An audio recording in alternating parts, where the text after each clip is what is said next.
This is Kim Cowan of Mae Lang, and you are watching my interview on the Mahogany mic. Hey, we gon' rock it till the wheels fall off. Hold up.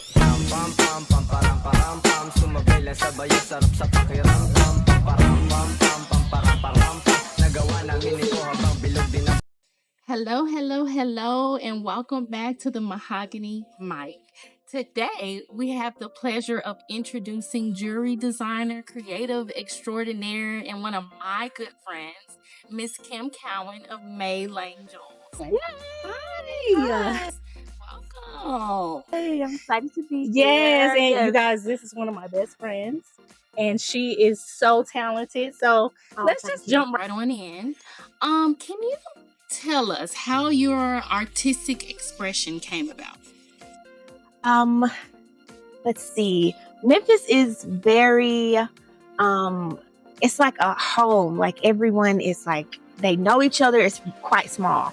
So I think I met all of my inspirations in Memphis, and from going from high school to drawing when I was younger, I think I always wanted to be an artist of some sort, like whether drawing, painting, or something. And I went to an art school, and I went to high school at Overton High. Yes, and that's where we met. Yes, that's where we met. Yes. Yes. So while studying at Overton, I was heavy in art. And that was when I was drawing and sketching and painting. Yes. So I was always painting. Okay. Always in competitions. Yeah. And when did you know that art was your true purpose? I think I'm still, to be honest, I'm still working on that. I think because I have so much going on up here creative wise that I just want to do everything. Yeah. And so I'm trying to focus myself on what my niche and what my goal is. And I know my goal is art, period. Yes. It's being creative, period. I don't see myself doing anything else. So when I was in high school, I think it broke me out of my shell because I'm so used to, sitting back and just sketching about it. I'm not. So when I was in high school, it forced me to present my work to other people. So that's when I had to go to competitions. And it's probably that one where I did for NAACP where I had to speak about my artwork, and it was quite big. So from there, I think that's when I was like, okay, this could be something that I want to focus on. Right. So I knew from there that I wanted to go to an art school. So in Memphis, you have Memphis College of Art, and you have other like outside of Memphis art schools. But I know I wanted to step out outside of that. So I think when I pursued my love for art and expanded it to college, that's when I was like, okay, this is what I want to do. And then when you went to design school, that was in Atlanta. Correct? Yes. Okay. Savannah College of Art and Design. The best Yes, of the best. the best. When did you decide to say, you know what, let me just move to LA and pursue my dreams? I think from that point, I had graduated from Savannah College of Art and Design, and I was like, okay, now it's time for internships. Right. So where do I want to go? So from there, I went to New York. I took out a loan. My dad took out a loan and was like, go, girl. So I just went to New York, and I studied under Betsey Johnson, and I did an internship there for around 3 months. And then after that, I went back for Fashion Week and things of that nature. So after that, around that time, there were a lot of things going on with Betsey Johnson, the brand and all of that, and Marc Jacobs. And she was like, Kim, I want to offer you a job, but I don't have anything right now. So I was like, okay. So I went back to Atlanta, and then my friends were like, let's move to California. So I was like, well, I have to do something art-wise in California. So let me get my ducks in a row and then do it in California. Right. So when you were working with her, did she give you any sort of advice that kind of stood out, or any moments that stood out? I think with Betsey, she was just so outgoing that it brought that out of you. And me being an introvert, I was like, okay, she is a lot. Like, she was on cartwheels in the showroom, and I was like, oh my God, she's like so fab. So I was like, and she was so personal. Like, she would come up to us, talk to us in the showroom, make sure we were good. Yeah. Are you guys okay? But I also made myself explore New York. I got lost in New York because I had to run errands all over the city. Right. So it pushed me out of my comfort zone.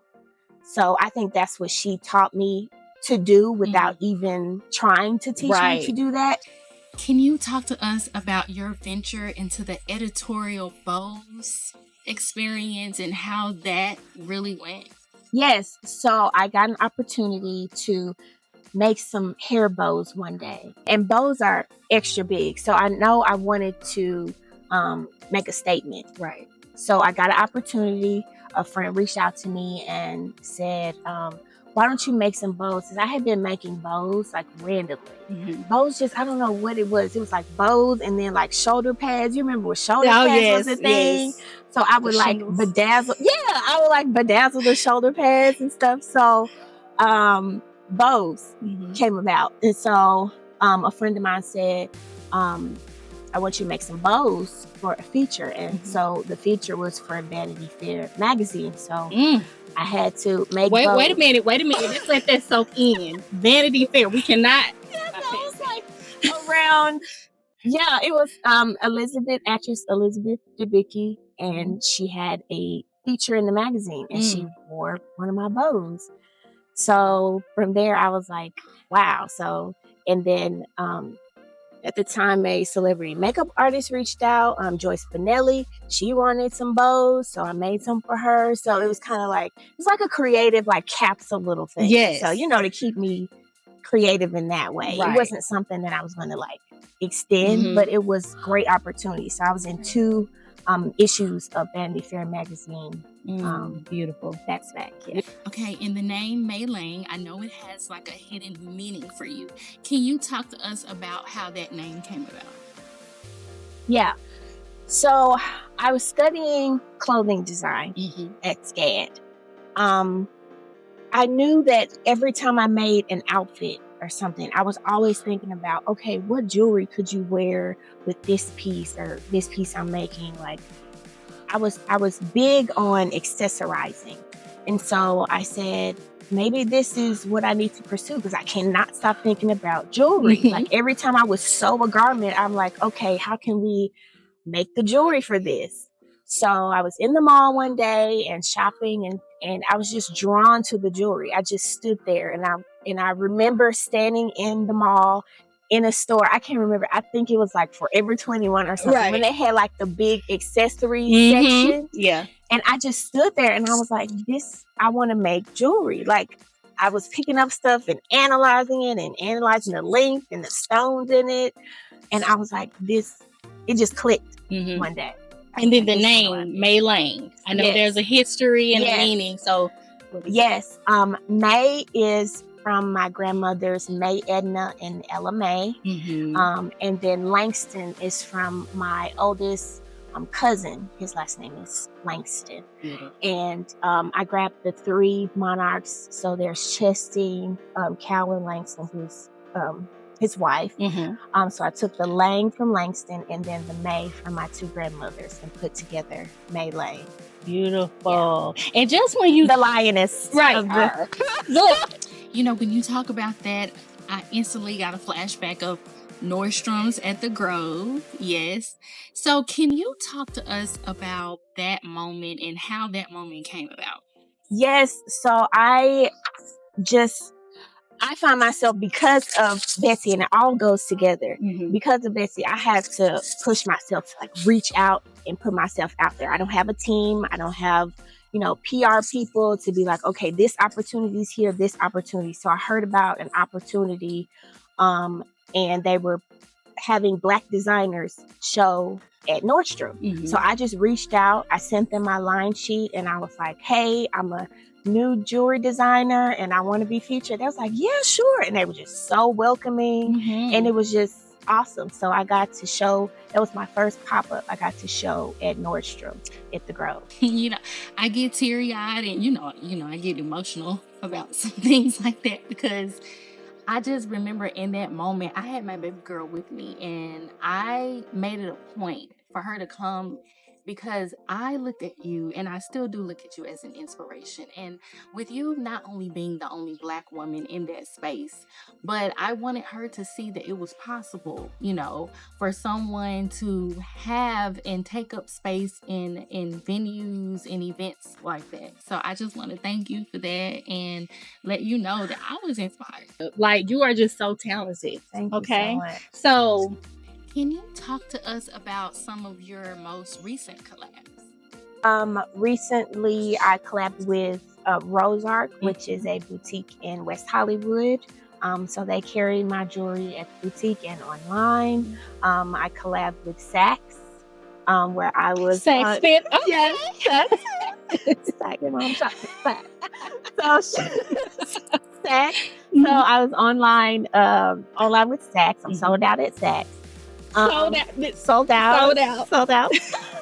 So I'm sold out at Saks. I'm currently at Rose Art. So doing some small collabs. I can't talk about a few of them, but one is a collab with a new designer, Katie Mansella. She has a collection called Le Therazo, and her focus is Italy and the architecture and all the beautiful things of Italy. So we collabed on that, and I'm a featured designer with her. So we did some designs for Zodiac coins.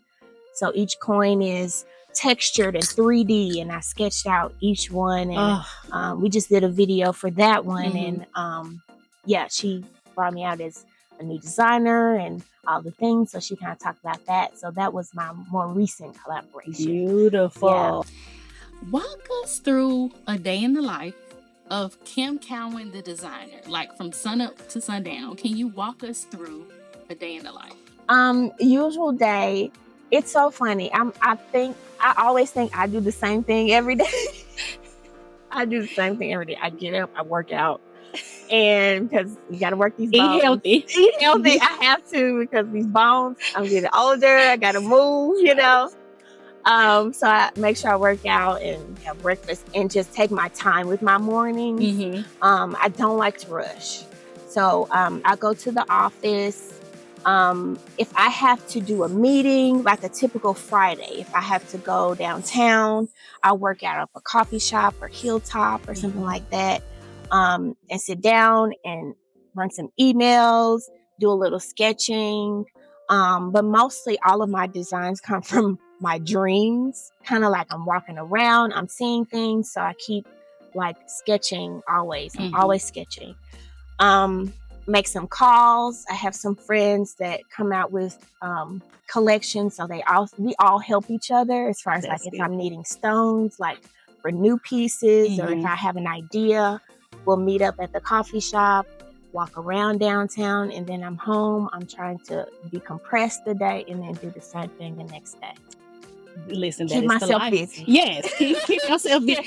And I was about to say, with all of the hustle and bustle of LA, can you talk to us about how you stay grounded in your faith in the midst of it all? I talk to myself a lot. I do too. So I think I have to, because being in LA, I think there's a lot of creatives around you. I think it's important to keep yourself, talk to yourself and say, you can do this. Because I know a lot of times I get in my head a lot, and I'm like, okay, am I going in the right direction? And then every time I say that, something will happen. Someone will call, some email will come in and be like, okay, you're on the right path. It's always like a back and forth conversation with me and God all the time. So I kind of have to keep that conversation going so I won't get in my head. So I'm sensitive about my artwork. Okay. Sensitive. Yes. So I have to make sure I'm good with it, and what I'm putting out, I'm proud of. So I have to make sure I'm good mentally. So I'm continuously being around friends. I have friends that we meet up occasionally and just work on something. Right. Whether it's what they're working on, we bounce ideas off each other. We call it a work sesh. So we all get together. So creatives like bounce ideas, and we keep that flow going. You know, the love, people that care about you around. So we keep that going. And I think I talk to my family quite often. That's a big key. Because I know you may not have a lot of family out here, right? Right. Last I checked. My closest cousin is in Vegas. Right. But my immediate family is back home in Memphis. So I make sure I talk to them quite often. Okay. Yeah, like every other day probably. Yeah. Beautiful. We keep that going too. And finally, can you give some advice to the viewers on if there is someone that is aspiring to be a jewelry designer? I want to tell the person to have a village around you, people that keep you grounded. Bouncing off our last conversation, I think it's important to keep creatives around you.